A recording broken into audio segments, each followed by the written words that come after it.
तो गाइज अब हम स्टार्ट करने वाले हैं एक अनदर एग्जाम्पल, जो कि है find the volume of the solid generated by the revolution about the initial line of the limacon. सबसे पहले आपको यहाँ पर लेमेकॉन वर्ड देखकर ये समझ जाना चाहिए कि लेमेकॉन जो है वो किस टाइप का कर्व है।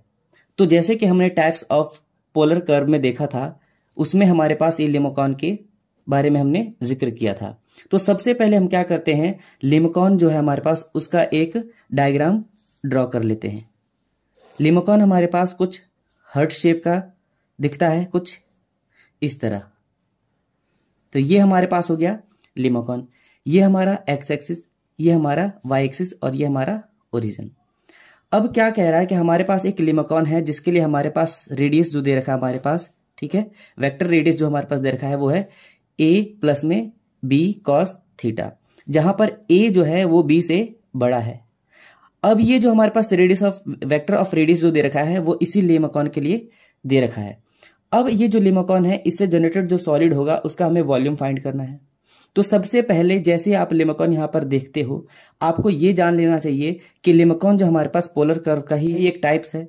अभी जो पोलर कर्व का टाइप्स है, तो पोलर कर्व के द्वारा जो भी जनरेटेड सॉलिड था उसका वॉल्यूम निकालने का जो फॉर्मूला था, एक एक्स एक्सिस के अबाउट था और एक वाई एक्सिस के अबाउट था, जिसमें हमने क्या पढ़ा था कि जो वॉल्यूम ऑफ जो सॉलिड होता है पोलर कर्व के द्वारा उसे जो जनरेट होता है वो होता है 2/3, ठीक है, इंटीग्रेशन का साइन, और यहाँ पर अल्फा से बीटा इसकी लिमिट हो जाती है, उसके बाद पाई आर क्यूब, ठीक है। एक में था साइन थीटा डी थीटा, ठीक है। ये कब था, ये था इनिशियल लाइन के अबाउट। अगर हम इसको रिवॉल्व करते हैं तब हमारे पास ये फॉर्मूला था। लेकिन अगर हम ये वाई एक्सिस के अबाउट अगर हम इसको रिवॉल्व करते हैं तो उसके लिए जो फॉर्मूला हमारे पास बन जाता है वॉल्यूम का, वो बन जाता है 2/3 alpha to beta pi are cube, और यहाँ पर कॉस थीटा डी थीटा। बस इतना सा डिफरेंस है।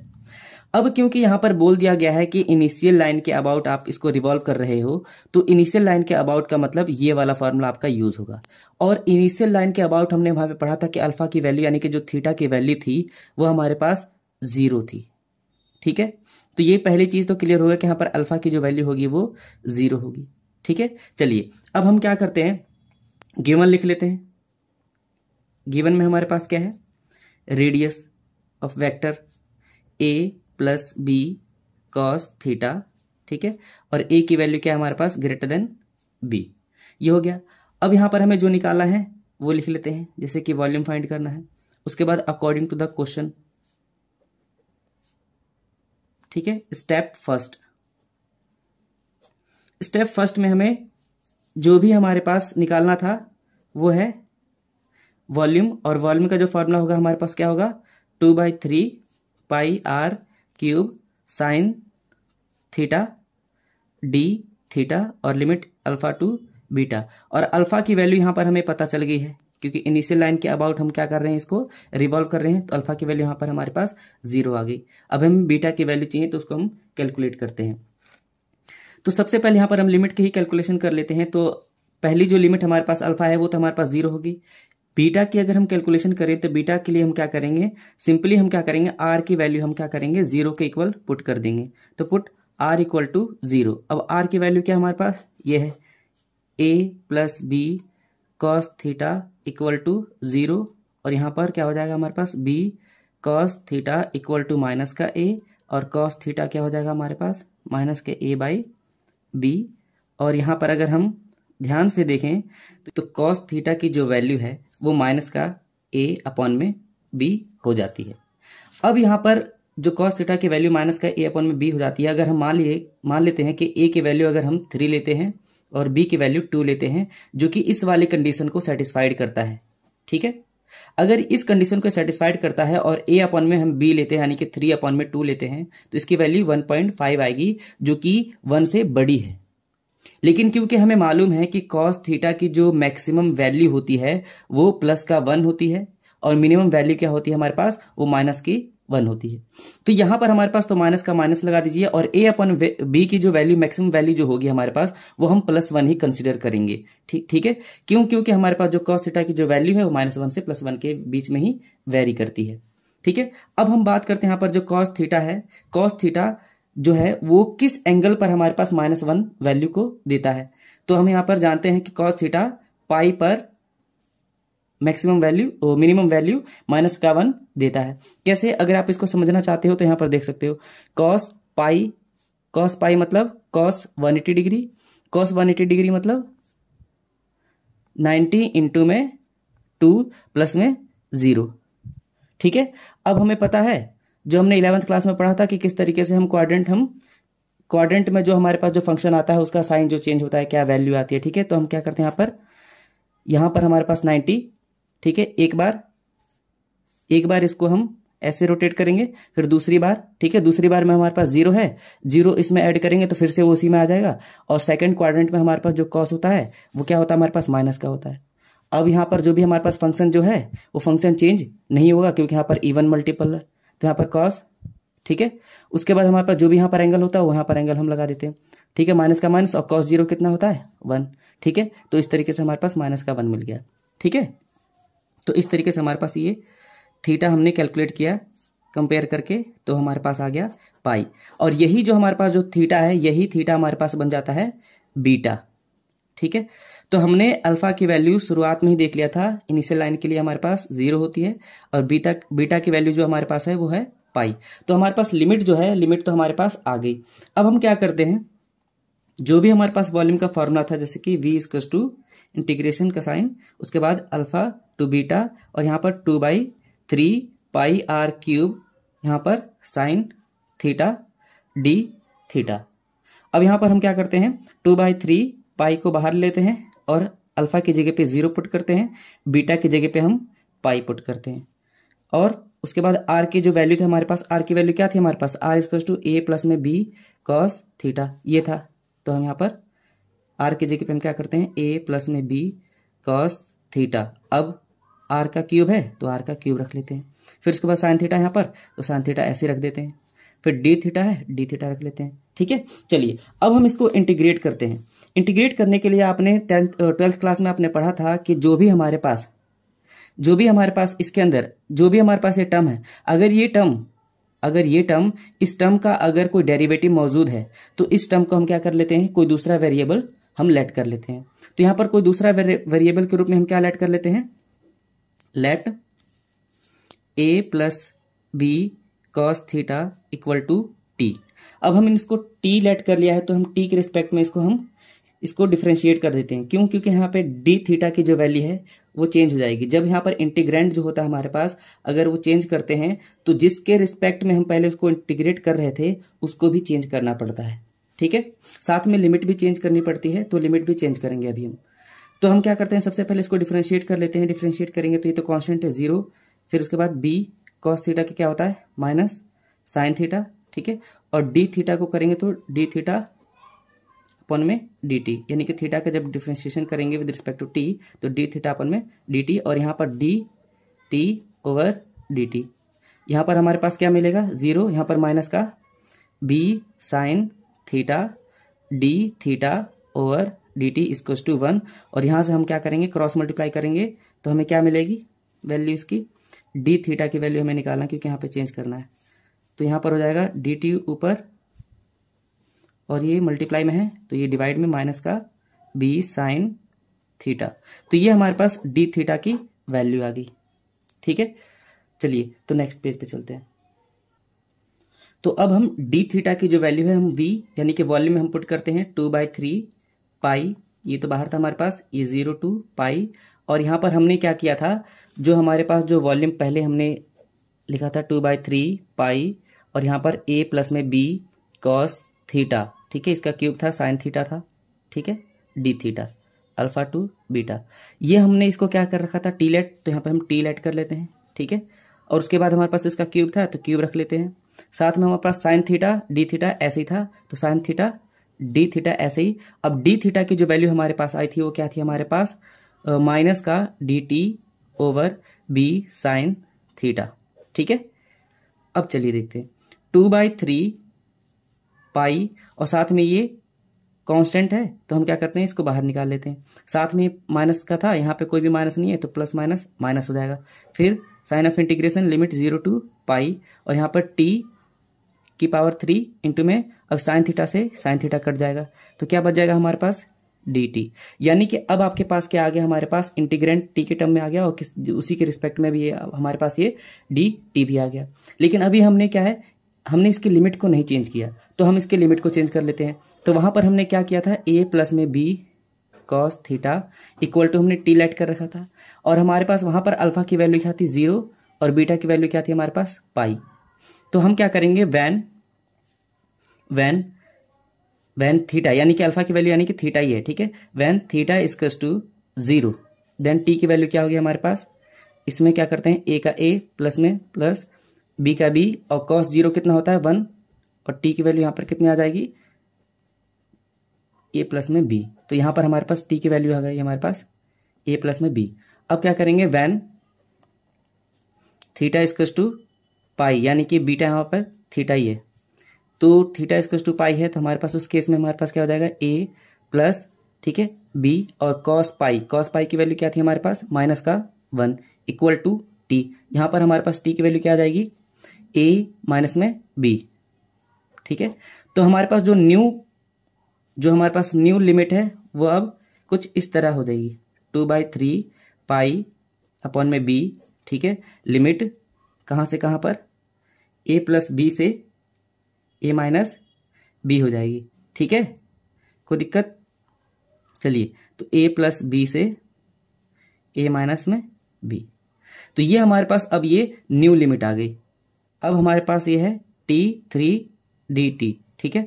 अब इसको हम क्या करते हैं, इंटीग्रेट करते हैं माइनस का 2 पाई अपॉन में 3b और अब हम इसको इंटीग्रेट करेंगे तो क्या हो जाएगा हमारे पास t⁴ अपॉन में 4, ठीक है। और यहाँ पर limit a plus b to a minus में b, ठीक है। अब हम इसको लिमिट पुट करके देखते हैं 2 पाई ओवर 3b।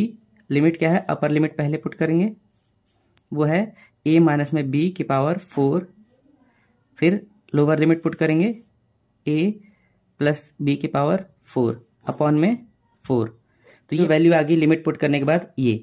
अब इसके आगे का जो काम है वो आप खुद भी कर सकते हो क्योंकि अगर मैं इसको पूरा करूंगा तो ये काफ़ी लेंदी हो जाएगा, ठीक है। तो ये आप खुद करोगे, डू योर सेल्फ, ठीक है।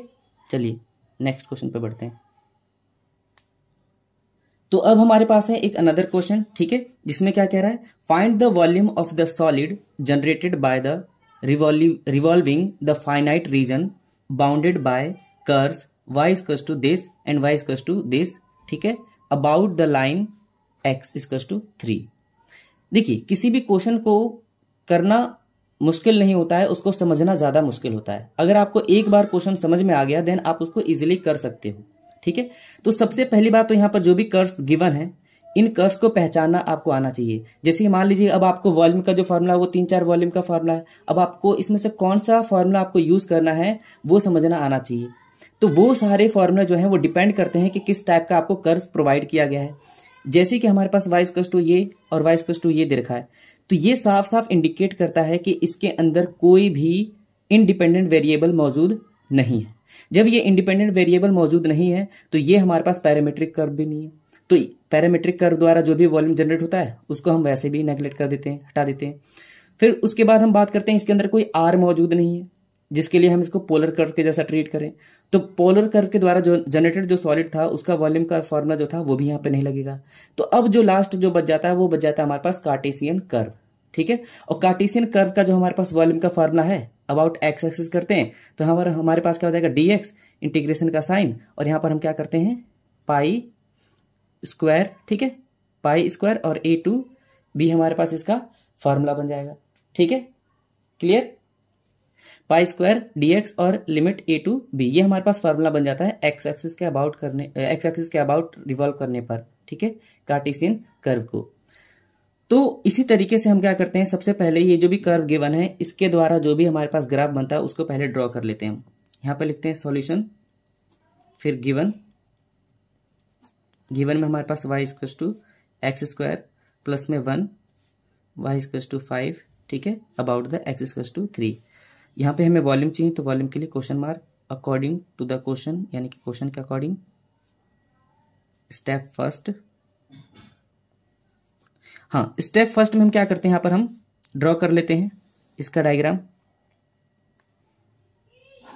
इसका डायग्राम हमने ड्रॉ कर लिया, ये हमने कार्टेशियन प्लेन ड्रॉ कर लिया।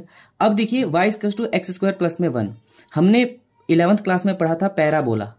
पैराबोला के लिए जो हमारे पास जो जनरल कंडीशन थी वो हमारे पास क्या थी, वो हमारे पास y इक्वल्स टू 4ax² था। जब ये 4ax² था हमारे पास, तो हमारे पास क्या है कि अगर एक्स स्क्वायर यहाँ पर था, अगर एक्स एक्सिस यहाँ पर था हमारे पास, तो ये क्या करता, हम कहाँ पे बन रहा था हमारे पास, ये बन रहा था, ये वाई एक्सिस पे बन रहा था, ठीक है, वाई एक्सिस पर। और साथ में हमारे पास वो ओरिजिन से पास होता था, यानी कि कुछ इस तरह। ये वाला जो हमारे पास जो पैराबोला है वो इसके लिए है। लेकिन यहाँ पर अगर हमारे पास कुछ भी, यहाँ पर हमारे पास जो भी कांस्टेंट यहाँ पर हम ऐड कर देते हैं, तो इसको हम बोलते हैं बेसिकली इंटरसेप्ट। तो जब इंटरसेप्ट यहाँ पर इंक्लूड हो जाता है तो हमारे पास ये जो पैराबोला है, पैराबोला तो ऐसे ही बनेगा, लेकिन ये शिफ्टिंग हो जाएगी, ये ओरिजिन पे नहीं, अब ये कहीं और रहेगा। अगर जीरो होती तो ओरिजिन पे, अगर कुछ और होता है तो थोड़ा ऊपर नीचे भी चलेगा, ठीक है। जैसे कि यहाँ पर इंटरसेप्ट के रूप में यहाँ पर हमें क्या मिल रहा है, 1, तो हम क्या करेंगे, यहाँ पे जो पैराबोला बनाएंगे वो हम कुछ इस तरह बनाएंगे कि यहाँ पर जो वैल्यू है यहाँ से यहाँ तक वो 1 होगी, यानी कि इसका जो कोऑर्डिनेट होगा वो होगा हमारे पास x की वैल्यू यहाँ पर 0 और y की वैल्यू यहाँ पर 1, ठीक है। और ये जो हमारे पास जो पैराबोला है ये है y equals to X square plus में 1, ठीक है। चलिए अब हमारे पास जो कह रहा है हमारे पास कि जो हमारे पास ये जो कर्व है, ये कर्व जो है बाउंडेड है हमारे पास इससे, तो हम क्या करते हैं, y इक्वल्स टू 5, यानी कि y इक्वल्स टू 5 है, इसका मतलब क्या, हम y इक्वल्स टू 5 है, इसका मतलब हम क्या करते हैं, एक पैरेलल लाइन ड्रॉ करते हैं x एक्सिस के। तो हम मान लेते हैं कि ये हमारे पास वो 5 है और एक हम लाइन ड्रॉ करते हैं ऐसा जो पैरेलल है इस x एक्सिस के। अब इससे जो बाउंडेड हमारे पास जो एरिया है वो ये वाला एरिया है। तो ये जो हमारे पास जो बाउंडेड रीजन है, इस बाउंडेड रीजन को हमें क्या करना है, रिवॉल्व करना है x इक्वल्स टू 3 के अबाउट, यानी कि x इक्वल्स टू 3 के अबाउट। ये हमारे पास x एक्सिस है, ये हमारे पास y एक्सिस। तो x इक्वल्स टू 3 मान लेते हैं, हमारे पास ये यहाँ पर है। अब हम क्या करते हैं, यहाँ पर x इक्वल्स टू 3 के लिए हम यहाँ पर एक ग्राफ प्लॉट करते हैं, वो हमारे पास होगा ये, जो कि y एक्सिस के बिल्कुल पैरेलल होगा। अब हमें क्या करना है कि ये जो हमारे पास जो पैराबोला है, क्योंकि पैराबोला हमें पता है कि ये इतना पोर्शन, इतना पोर्शन ये पूरा का पूरा सिमेट्रिक है अबाउट दिस एक्सिस, यानी कि ये दोनों के दोनों पोर्शन बराबर है। तो अगर मैं इस पूरे पैराबोला को रिवॉल्व करके सॉलिड जनरेट करूं, चाहे मैं सिर्फ इतने वाले को रिवॉल्व करके सॉलिड जनरेट करूं, दोनों का दोनों सॉलिड हमारे पास वो बराबर जनरेट होगा। तो क्यों ना हम सिर्फ इतने आधे वाले पोर्शन को ही हम रिवॉल्व करके सॉलिड जनरेट कर लें, ठीक है, जिससे चीजें आसान हो जाएंगी। मैं इस तरीके से हमें क्या करना है, इसको रिवॉल्व कर रहे हैं, यानी कि x इक्वल टू 3 है तो हमारे पास इसको इस तरीके से रिवॉल्व करेंगे। जब हम इस कर्व को इस तरीके से रिवॉल्व करेंगे तो आप देख सकते हो कि हम क्या कर रहे हैं, बेसिकली y एक्सिस के अबाउट हम इसको रिवॉल्व कर रहे हैं, ठीक है। जब इसको हम y एक्सिस के अबाउट रिवॉल्व कर रहे हैं तो हमारे पास जो भी हम सॉलिड यहाँ पर जनरेट करेंगे, वो जो सॉलिड होगा उसका जो वॉल्यूम होगा, उसके वॉल्यूम को जब हम फाइंड करेंगे तो वहां पर जिसके रिस्पेक्ट में हम यहाँ पर इंटीग्रेट करना होता था, जैसे कि x एक्सिस के रिस्पेक्ट में करना होता था, तो हमें पता होता था कि वो x एक्सिस के अबाउट रिवॉल्व कर रहे हैं। अगर y एक्सिस के रिस्पेक्ट में हम इंटीग्रेट कर रहे थे तो हमें पता था कि y एक्सिस के अबाउट उसको रिवॉल्व किए हैं। तो यहाँ पर हमें y एक्सिस के हमारे पास अबाउट इसको रिवॉल्व किए हैं, तो हमारे पास जो भी वॉल्यूम जनरेट होगा वो वॉल्यूम हमारे पास y के रिस्पेक्ट में इंटीग्रेट होकर मिलेगा, ठीक है, क्लियर है। तो यहां पर हम क्या करते हैं, सबसे पहले हम ये निकाल लेते हैं कि जो हमारे पास एक कर्व है, जो कि हमारे पास y equals to X square plus में 1 था। तो ये y equals to X square plus में 1 था, तो यहां पर हमें x की वैल्यू निकालनी पड़ेगी। x की वैल्यू हमारे पास क्या हो जाएगी, y माइनस में 1, और यहाँ पर एक्स स्क्वायर जो होगा हमारे पास, जो x होगा plus minus square root of y minus में 1। तो यहाँ पर हमारे पास जो एक कर्व हुआ, ये पूरा जो कर्व हमारे पास है वो हमारे पास है x equals to plus minus square root of y minus में 1। लेकिन हमारे पास एक चीज और बोल रहा है कि हमें जो इसको रिवॉल्व करना है y एक्सिस के अबाउट तो करना ही है, लेकिन कब, जब हमारे पास x इक्वल्स टू 3 हो तब। क्योंकि अब इसके तो है नहीं कि ऐसा तो है नहीं कि हमारे पास ये मीनिंगलेस है। मीनिंग तो है इसकी। तो यहाँ पर उसने बोल दिया कि हमारे पास जब y x 3 है तब हमें इसको रिवॉल्व करना है। तो हमें ये जो कर्व हमारे पास है, ये वाला कर्व, यहाँ से यहाँ तक जो कर्व है, यहाँ से लेकर यहाँ तक जो कर्व है वो अपर कर्व के जैसा ट्रीट होगा, यहाँ से देखो तो। और ये यहाँ से लेकर यहाँ तक जो ट्रीट होगा ये लोअर कर्व के रूप में ट्रीट होगा। यानी कि जो x की वैल्यू है जो 2 के हमें मिल रही थी, एक बार प्लस की मिल रही थी और एक बार माइनस की मिल रही थी, वो साफ साफ इंडिकेट करती है कि x equals to plus minus में स्क्वायर रूट ऑफ 1, इसको हम 2x के जैसा ट्रीट करेंगे। यानी एक बार x1 जैसा और एक बार x2 जैसा। इसको हम मान लेते हैं upper curve, that is x1, और इसको हम मान लेते हैं lower curve, that is the x2। अभी जो x1 हमारे पास है, ये जो x1 है, x1 हमारे पास क्या है, तो प्लस का मान लेते हैं इसको, y माइनस में 1, इसको हम मान लेते हैं y माइनस में 1, ये माइनस का मान लेते हैं, ये प्लस का मान लेते हैं। लेकिन अब क्योंकि हमारे पास x इक्वल टू 3 है, तो यहां से अगर ध्यान से देखें तो यहां से लेकर यहां तक हमारे पास ये पूरा 3 होगा x, ठीक है। तो इस वाले x1 में, इस वाले x1 की अगर हम बात करें तो हम यहां से मान लेते हैं कि यहां से जरा ध्यान से देखिए, यहां से मैं इस वाले कर्व की अगर मैं देखूं तो यहां पर मेरे का छोटा सा जो एलिमेंट मेरे को मिलेगा वो कुछ ये वाला मिलेगा, ये वाला एलिमेंट, ये वाला। तो इसके लिए जो हमारे पास क्या हो जाएगा, ये x1 हो जाएगा, ठीक है। और यहां के लिए अगर मैं देखूं, यहां जो पास में हमारे पास छोटा सा है हमारे पास, इसके लिए जो हमारे पास x1 होगा वो ये होगा, ठीक है। अब इसके लिए x1 ये और इसके लिए x2 ये। लेकिन अब क्योंकि हमारे पास टोटल यहां से यहां तक 3 था और 3 में से हमारे पास ये वाला हमारे पास चाहिए ना, तो इतना हम क्या कर देंगे, इतना वाला पोर्शन हम क्या कर देंगे, ये वाला इतना ही पोर्शन हमें चाहिए। तो यानी 3 में से हम क्या करेंगे, इसको माइनस कर देंगे ना, ये वाले को, इतने वाले को। तो हम क्या करेंगे, 3 माइनस में दिस x1, ये x1 है, ठीक है। और ये हमारे पास क्या है, पूरा का पूरा ये हमारे पास क्या है, ये x2 है। लेकिन ये x2 कब मिला हमारे पास, यहां से लेकर यहां तक अगर देखें तो 3 प्लस में x2, यानी कि ये 3 प्लस में x2, ठीक है। यहां तक समझ में आया। चलिए नेक्स्ट पेज पे पहुंचते हैं। तो अब हमारे पास x1 आ गया, हमारे पास वो आ गया हमारे पास 3 प्लस में स्क्वायर रूट ऑफ माइनस का 1, ठीक है। और ये x2 बराबर में हमारे पास 3 माइनस में square root of y minus में 1। अब हमारे पास 2 कर्व हमारे पास मिल गए हैं, ठीक है। और हमें वहां पर हमें क्या है, हमारे पास जो डायग्राम था हमारे पास वो ये था। हमें क्या करना था, ये जो बाउंडेड रीजन हमारे पास है इसको रिवॉल्व करना था। तो ये बाउंडेड रिवॉल्व करना था हमारे पास, तो हमारे पास ये दिख गया था कि हमारे पास ये जो कोऑर्डिनेट हमारे पास 0,1 और ये 0,5। तो यहां पर जो लिमिट हमारे पास है वो साफ साफ दिख रही है कि 1 से लेकर 5 तक ही लिमिट है। तो हमारे पास जो लिमिट है हमें तो पता चल गई कि a की वैल्यू हमारे पास 1 है और b की वैल्यू हमारे पास क्या है, 5 है लिमिट। क्यों, क्योंकि हमें y एक्सिस के अबाउट इसको रिवॉल्व करना है, ठीक है। चलिए अब जरा ध्यान से देखिए, हमें क्या है कि हमें तो सिर्फ इतना का है ना, इतने का, हमें सिर्फ इतने का ही, तो हमें इतने ही रीजन का तो हमें क्या करना है, रिवॉल्व करना है। इतने ही रीजन को हमें रिवॉल्व करना है, चाहे इतने को कर लो चाहे पूरे को कर लो। तो जब इसको हम रिवॉल्व करेंगे तो हमारे पास जरा ध्यान से देखिए, हमें इसके बीच का यानी कि 2 कर्व है हमारे पास, एक ये वाला कर्व है और एक ये वाला कर्व है। इस x इक्वल टू 3 के आ जाने से हमारे पास ये कुछ इस तरीके से ट्रीट होगा कि ये हमारे पास क्या है, 2 कर्व से जो बाउंडेड रीजन है उसको हम क्या करना है, रिवॉल्व करना है। यानी कि हमने वहां पे पढ़ा था ना, the solid generated by the area bounded by the 2 curves, यानी कि 2 कर्व्स के द्वारा बाउंडेड रीजन को हम क्या करते हैं, रिवॉल्व करते हैं। तो हमारे पास जो सॉलिड हमारे पास जनरेट होता है उसके हमारे पास जो फॉर्मूला था वो कुछ इस तरीके से था, v equals to integration of pi x1 का स्क्वायर माइनस में x2 का स्क्वायर, ठीक है। शायद ये वीडियो में कैप्चर नहीं हो रहा तो मैं थोड़ा सा इसको इधर कर देता हूं, ठीक है। यहां पर हमारे पास क्या था, dy, ये जब x एक्सिस के अबाउट y एक्सिस के अबाउट इसको रिवॉल्व कर रहे थे तो ये था, और जब इसको x एक्सिस के अबाउट इसको रिवॉल्व कर रहे थे तो क्या था हमारे पास, a2 b पाई, और हमारे पास क्या था, ये y1 का स्क्वायर माइनस में y2 का स्क्वायर dy dx यहां पर होगा, ठीक है। तो ये हमारे पास वॉल्यूम का फॉर्मूला हो जाता है। तो यहां पर क्योंकि y एक्सिस के अबाउट रिवॉल्व हो रहा है तो हमारे पास क्या होगा, ये वाला फॉर्मूला यूज होगा।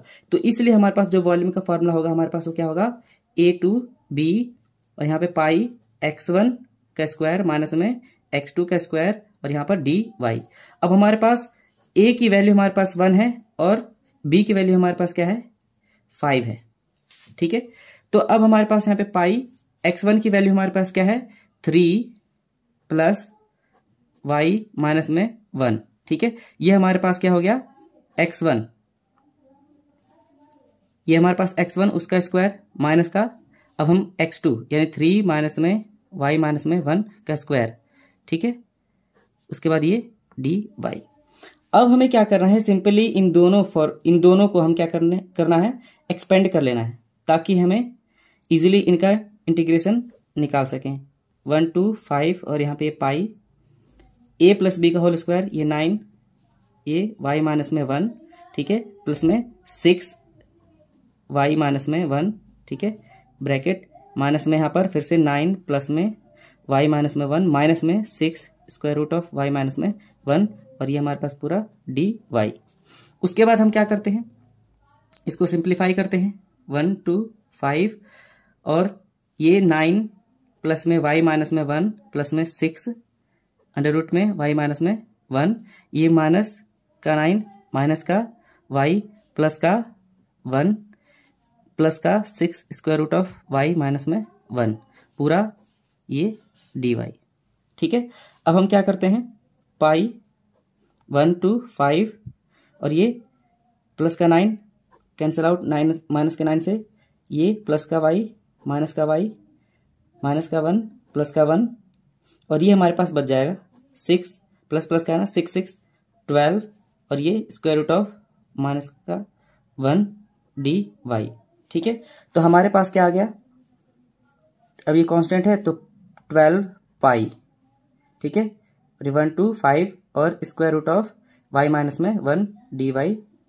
अब इसको हम इंटीग्रेट करते हैं।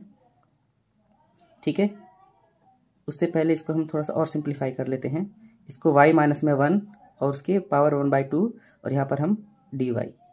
ठीक है, चलिए नेक्स्ट पेज पे पहुँचते हैं।